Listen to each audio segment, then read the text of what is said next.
Hey everyone. Ever feel like finding time for meditation is like just one more thing on your giant to-do list? Oh, absolutely. It's like between work and family and just life in general. Yeah, Who has time to just sit in silence? right. But you're going to love this deep dive, I Hmm. think, because we are exploring this ancient text called the Vigyan Bhairava Tantra, Okay. and it might just completely revolutionize how you think about meditation. I love So that. I'm excited to dive in. What I think is really fascinating about the Vigyan Bhairava Tantra is that it kind of challenges all of our preconceived notions about what meditation is. Yeah. You don't need like a special cushion, or you don't need to sit in lotus pose, and you definitely don't need hours of uninterrupted silence. Wait, really? Yeah, That's amazing. That changes everything. right. So what does it say instead? Well, it actually says that you can turn all those like everyday activities, all the things you're already doing, Hmm. into opportunities for meditation. Okay.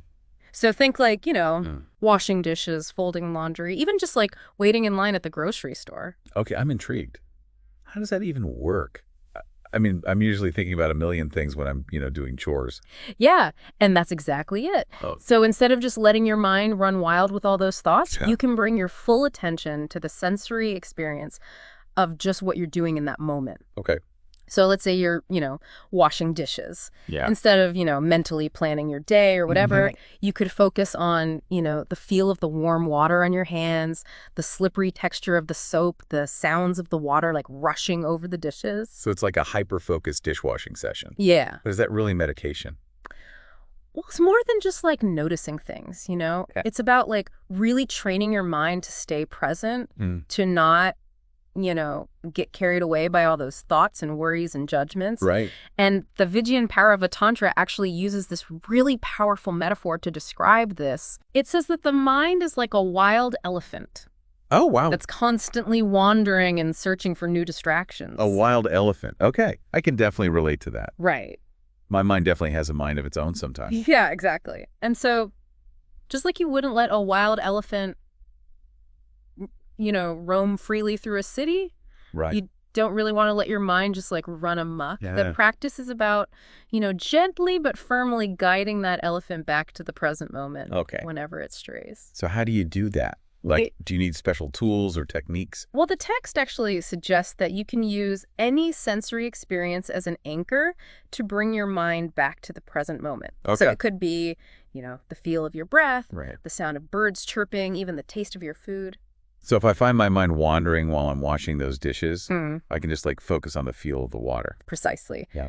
You're using the sensation of the water as an anchor Okay. to pull your attention back to the present moment. And each time you do that, you're kind of strengthening your mind's ability to stay focused, Yeah. just like you would strengthen a muscle through exercise. This is starting to sound less like the intimidating meditation I always imagined and Yeah. more like something I could actually do in my daily life. Right. Yeah. Yeah. That's the beauty of it. Okay. The Vigyan Bhairava Tantra really offers this path to mindfulness that is accessible to everyone, Right. regardless of their experience or lifestyle. I like that.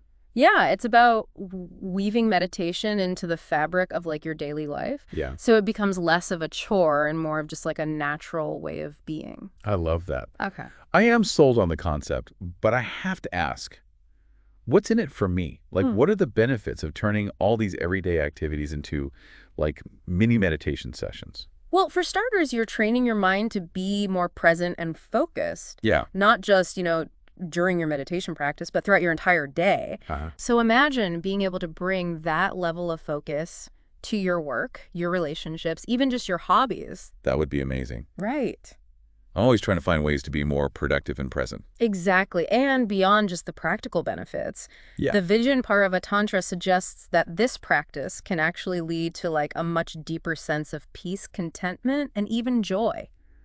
Right. So by fully engaging with the present moment, even in like the midst of all these mundane activities, Yeah.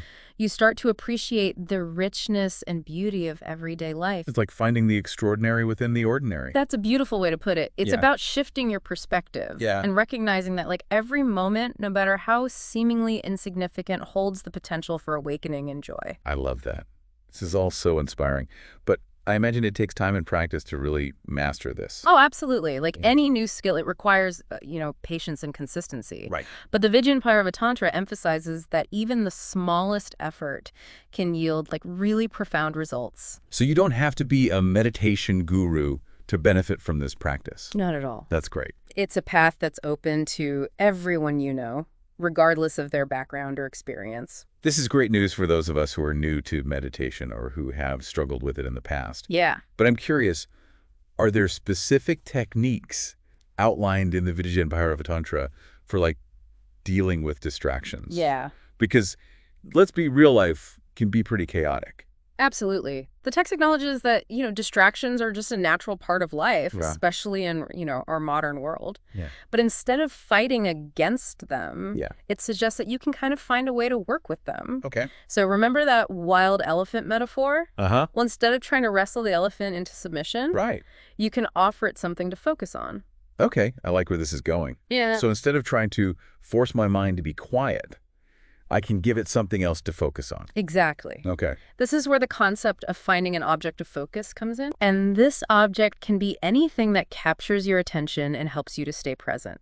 So what kind of object are we talking about? It can be anything that really resonates with you. Yeah. It could be a visual object, like a candle flame, Uh-huh. or a flower, Okay. a sound, like the rhythm of your breath or the chirping of birds, Yeah. or even a physical sensation like the feeling of your feet on the ground. It's like giving your mind a focal point. Yes. Something to anchor its attention to. Exactly. And the more you practice bringing your attention back to this object, the stronger your focus will become. This is starting to make a lot of sense. Yeah. But I'm wondering, how do you choose the right object to focus? Is there a specific method? Well, the Vigyan Bhairava Tantra encourages experimentation. Okay. So it suggests that you can try different objects and see what works best for you. Got it. There's no right or wrong answer. Right. It's all about finding what resonates with your mind and helps you to stay present. This is all so fascinating, but I think it's time we move on to some practical applications. Okay. We've covered the philosophy and the concepts, but how can our listeners actually start incorporating this into their lives?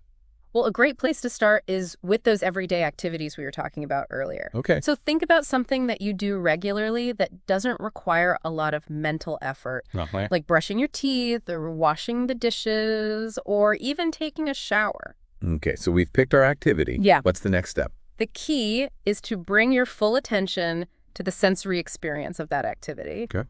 So if you're brushing your teeth, instead of thinking about, your to-do list or what you're going to have for breakfast, Right.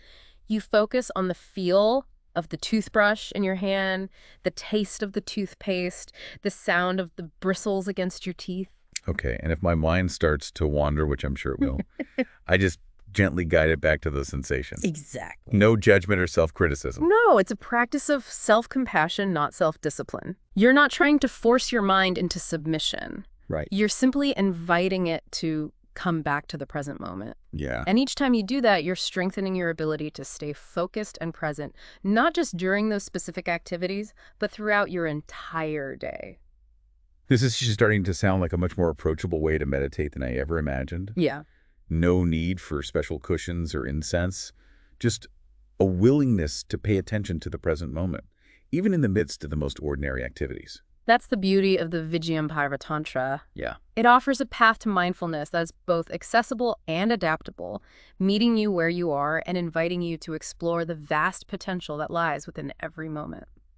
This is all so incredibly empowering. Yeah. But I'm wondering, how do you know if you're doing it right? Right. Are there any signs of progress? Well, it's important to remember that progress in this practice is often very subtle Okay. and nonlinear. Uh-huh. You're not aiming for some kind of blissful, thought-free state. Yeah. Instead, you're cultivating an awareness of your thoughts and a greater capacity to choose where you direct your attention.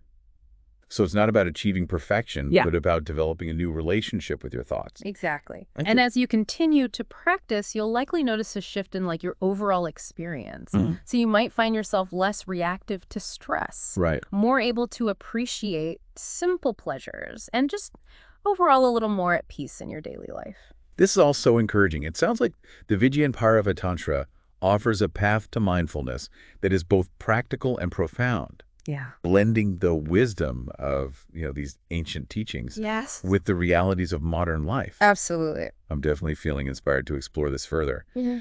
But before we get too carried away, let's delve into some of the potential challenges people might face as they start to experiment with this practice. Because let's be real, life can throw some curveballs. Absolutely. And the Vigyan Bhairava Tantra doesn't shy away from those challenges. It offers a range of techniques and insights for navigating the inevitable distractions and obstacles that arise on the path of mindfulness. Okay, I'm all ears. What kind of challenges should we be prepared for?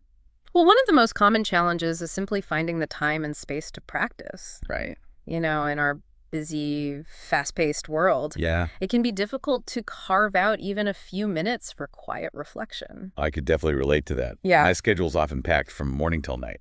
But the beauty of the Vigyan Bhairava Tantra is that it doesn't require you to set aside large chunks of time for meditation. Okay. Instead, it encourages you to find those small, stolen moments throughout your day. Oh, okay. So it could be while you're waiting in line, Right. commuting to work, Yeah. or even just taking a few deep breaths before you start your day. So it's about being opportunistic with your mindfulness practice. Exactly. It's about weaving those moments of presence and awareness into the fabric of your daily life rather than trying to force them into a rigid schedule. That's a great reminder. Yeah. It makes mindfulness feel much more accessible and sustainable. And it's important to remember that you don't have to be perfect. Okay. There will be times when your mind wanders, Yeah. when you get distracted, when you feel frustrated. That's all part of the process. So it's not about achieving some kind of Zen-like state of perpetual bliss. Not at all. It's about embracing the messiness and imperfection of life Right. while still cultivating a sense of inner peace and stability. That's such a refreshing perspective that takes the pressure off and makes mindfulness feel more human and relatable. And remember, the Vigyan Bhairava Tantra emphasizes that every time you notice your mind wandering and you gently guide it back, Yeah. you're strengthening your capacity for mindfulness. Okay. It's like a muscle that gets stronger with each repetition. So each time I redirect my attention, that's a win, not a failure. Exactly. Okay. It's a journey, not a destination. And the more you practice, the easier it becomes to access that state of presence and awareness, not just during your formal practice, but throughout your entire day. This is all so incredibly inspiring.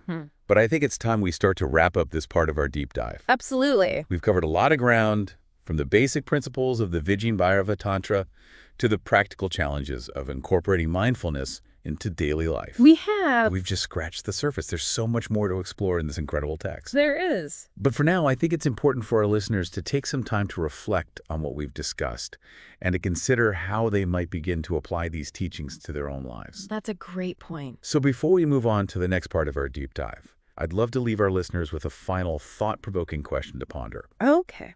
What if, instead of seeing mindfulness as something you have to do, Yeah, you saw it as a way of being? I love that. What if instead of trying to carve out time for meditation, you allowed every moment to become an opportunity for presence and awareness? What if, in the words of the Vigyan Bhairava Tantra, you turned life itself into a meditation, finding peace and joy in the midst of the everyday? That's a beautiful challenge to leave our listeners with. We'll pick up this thread in the next part of our deep dive, exploring more specific techniques and insights from the Vigyan Bhairava Tantra for integrating mindfulness into daily life. Until then, may you find moments of peace, joy, and wonder in the tapestry of your lives. Beautiful. Welcome back. It's exciting to continue this journey into the Vigyan Bhairava Tantra with you. I'm ready to dive back in. That last question really got me thinking. Turning life itself into a meditation, what a powerful concept. But I have to admit, a part of me is still a little skeptical. Can simply paying attention to everyday tasks really lead to that kind of transformation? That's a great question, and it's one that the Vigyan Bhairava Tantra directly addresses. Okay. It acknowledges that the mind can be incredibly resistant to change. Yeah. It compares the mind to a wild monkey constantly jumping from one thought to the next, never wanting to stay still. Okay, that monkey analogy is definitely relatable. My mind often feels like it's on overdrive. But the text reassures us that even the most restless monkey can be tamed with patience and the right approach. Okay. And the key to taming that monkey mind, according to the Vigyan Bhairava Tantra, is to understand its nature. So instead of trying to force our minds to be quiet, we need to work with them. Exactly. The text suggests that we can harness the mind's natural tendency to seek out stimulation by giving it a specific object to focus on. Okay. Remember the concept of finding an object of focus we discussed earlier? Right. This is where it comes into play. You mentioned that this object could be anything from a candle flame to the feeling of our breath. Yes. But how does focusing on an object actually help us to tame that wild, murky mind? It's all about providing the mind with a focal point, something to anchor its attention to. Okay. Think about it this way. When your mind is wandering aimlessly, it's like a boat adrift at sea, tossed about by the waves of thought and emotion. Right.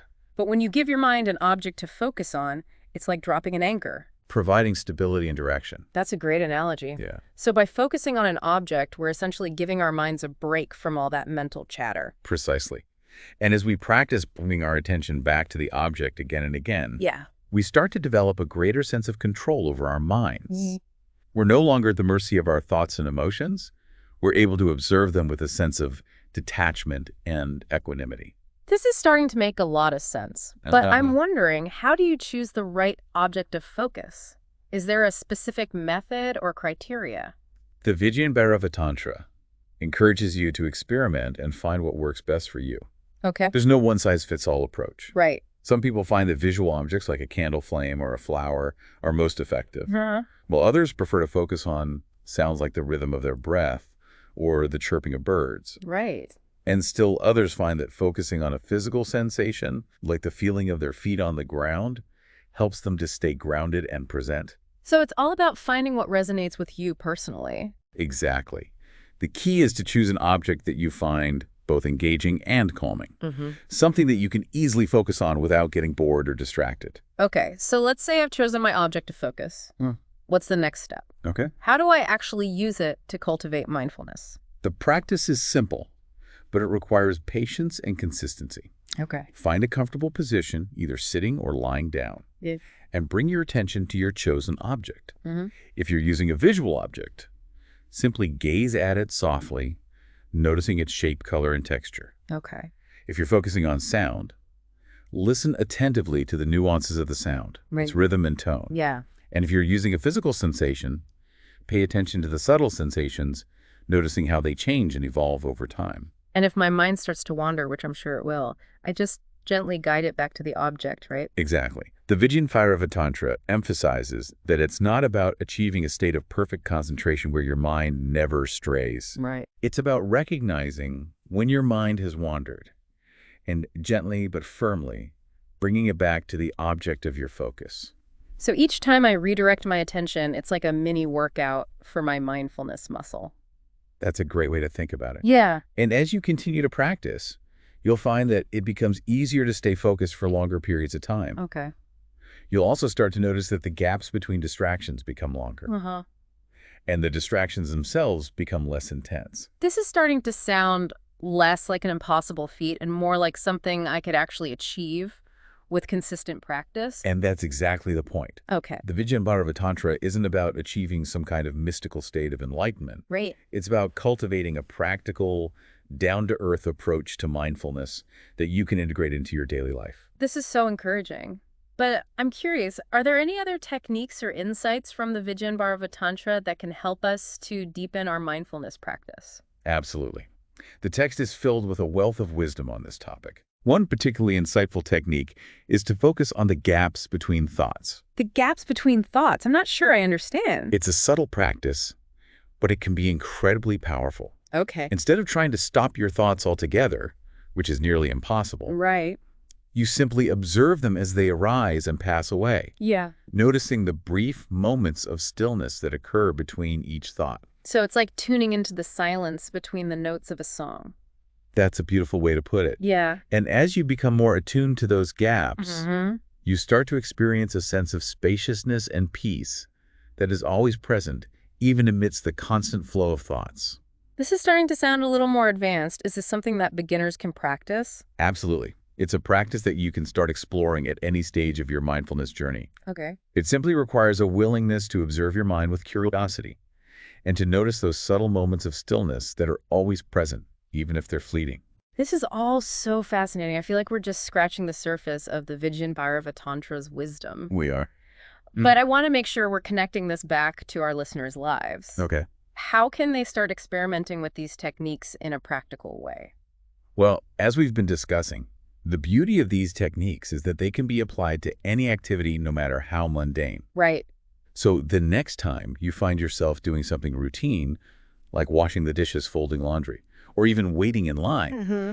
try bringing your attention to the sensory experience of that activity. So instead of Huh? letting my mind wander, I can focus on the feel of the warm water on my hand, the texture of the fabric, the sounds around me. Exactly. And if your mind starts to wander, which it inevitably will, Right. simply acknowledge it without judgment and gently guide your attention back to the sensations of the present moment. And if I want to try the technique of focusing on the gaps between thoughts, I can do that during these everyday activities as well. Absolutely. It's a practice you can weave into any moment of your day. As you're going about your activities, simply notice when your mind jumps from one thought to the next and observe the brief moments of stillness that occur in between. I'm definitely going to experiment with that. But I'm also wondering, what about those times when we're faced with more challenging situations like stress at work or conflict in relationships? Can the Vigyan Bhairava Tantra offer any guidance on how to navigate those moments with mindfulness? Absolutely. The text offers a wealth of wisdom on how to apply mindfulness to even the most difficult situations. Okay. One key principle is to cultivate a sense of detachment from our thoughts and emotions. Detachment. Does that mean we should suppress our feelings or pretend they don't exist? Not at all.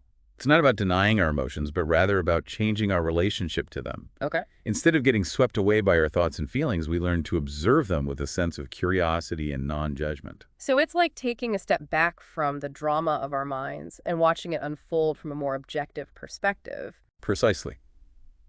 And as we develop this capacity for detachment, we become less reactive to our thoughts and emotions. We're no longer at their mercy. We're able to choose how we respond to them. That sounds incredibly empowering.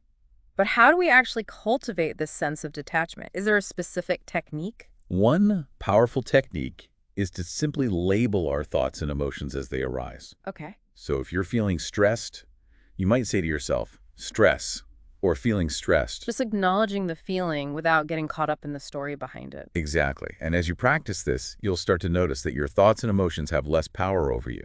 Okay. You'll see them as transient experiences that come and go, rather than as defining aspects of your identity. This is such a helpful technique. I can already see how it could be useful in those moments when I'm feeling overwhelmed or reactive. And the more you practice this, the more you'll start to experience a sense of inner peace and stability, even in the midst of life's inevitable challenges. This is all so incredibly powerful and inspiring.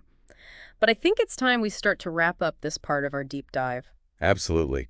We've covered a lot of ground today, exploring some of the key techniques and insights from the Vigyan Bhairava Tantra for cultivating mindfulness in daily life. And I'm sure our listeners are eager to put these teachings into practice. Indeed. Before we move on to the final part of our deep dive, I want to leave our listeners with a challenge. Okay. For the next week, I encourage you to choose one everyday activity and try applying one of the techniques we discussed today. That's a great idea. It could be focusing on the sensory experience of washing the dishes, Right. using an object of focus during your commute, Yeah. or simply labeling your thoughts and emotions as they arise throughout the day. The key is to experiment and see what works best for you. Exactly. And remember, progress is often subtle and non-linear. It is. Don't get discouraged if your mind wanders or if you find it challenging to stay focused. That's all part of the process, right? Each time you notice your mind wandering and you gently guide it back, you're strengthening your capacity for mindfulness. So it's not about achieving perfection, but about embracing the journey. Precisely. And as you continue to practice, you'll start to experience the transformative power of mindfulness, not just during your formal practice, but in every aspect of your life. This has been such an enlightening conversation, but before we move on, I want to leave our listeners with a final thought-provoking question to ponder. Okay. What if instead of seeing mindfulness as a chore or an obligation, we saw it as an opportunity to awaken to the beauty and wonder of the present moment? What if, in the words of the Vigyan Bhairava Tantra, we approached life with a sense of curiosity and reverence, recognizing the sacredness that exists in every experience, even the most ordinary? We'll continue this exploration in the next part of our deep dive, delving into more specific techniques and insights for integrating mindfulness into daily life. Until then, may you find moments of peace, joy, and wonder in the tapestry of your lives. Welcome back to our deep dive into the Vigyan Bhairava Tantra.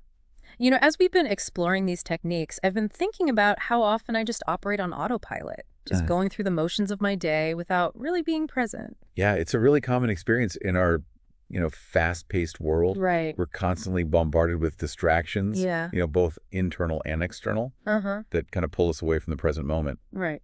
But as we've been discussing, the Vigyan Bhairava Tantra offers this path to reclaiming our attention Okay. and cultivating a deeper sense of presence in our lives. And what I find so fascinating is that it doesn't require us to make these drastic changes to our lifestyles. Right. We don't need to retreat to a mountaintop or spend hours in silent meditation Right. to experience the benefits of mindfulness. Exactly. The beauty of this approach is that it can be integrated into, the fabric of our daily lives, Yes. turning even the most ordinary activities into opportunities for spiritual growth. I'm really excited to explore some more specific techniques today. In the previous parts, we talked about using sensory experiences as anchors for our attention and finding an object of focus. What other gems does the Vigyan Bhairava Tantra have in store for us? One technique that I find particularly powerful is to focus on the transitions between activities. Transitions, I'm not sure I follow. So think about all the small transitions you make throughout your day, Okay. like getting out of bed, Uh-huh. walking from one room to another, Yeah, finishing one task and starting another. right. These are often moments when our minds are, racing ahead, planning the next thing or replaying the last. Oh, I'm definitely guilty of that. I'm always thinking about what's next on my to-do list. But the Vigyan Bhairava Tantra suggests that these transitions can actually be valuable opportunities to cultivate mindfulness. Yeah. So instead of letting your mind drift off into the past or future, Yeah, you can bring your attention to the present moment, right. fully experiencing the physical sensations of the transition. So, for example, if I'm walking from my desk to the kitchen, instead of thinking about what I'm going to eat, I could focus on the feeling of my feet on the floor, the movement of my body, the sights and sounds around me. Precisely. Okay. They're essentially creating a mini meditation out of that transition, I see. bringing a sense of awareness and presence to a moment that you would normally just rush through on autopilot. I love that. It's such a simple yet powerful way to weave mindfulness into our everyday lives.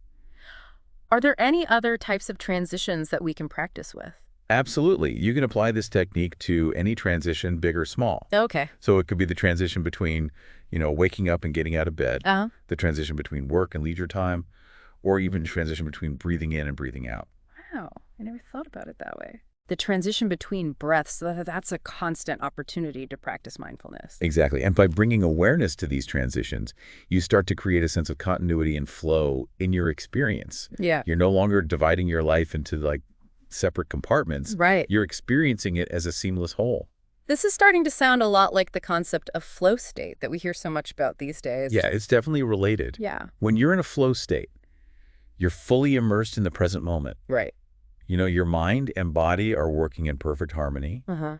And by practicing mindfulness during transitions, you're essentially priming yourself to enter that flow state more easily. This is all so incredibly insightful, but I can imagine some listeners might be wondering how to deal with those times when, despite their best efforts, their mind just won't settle down.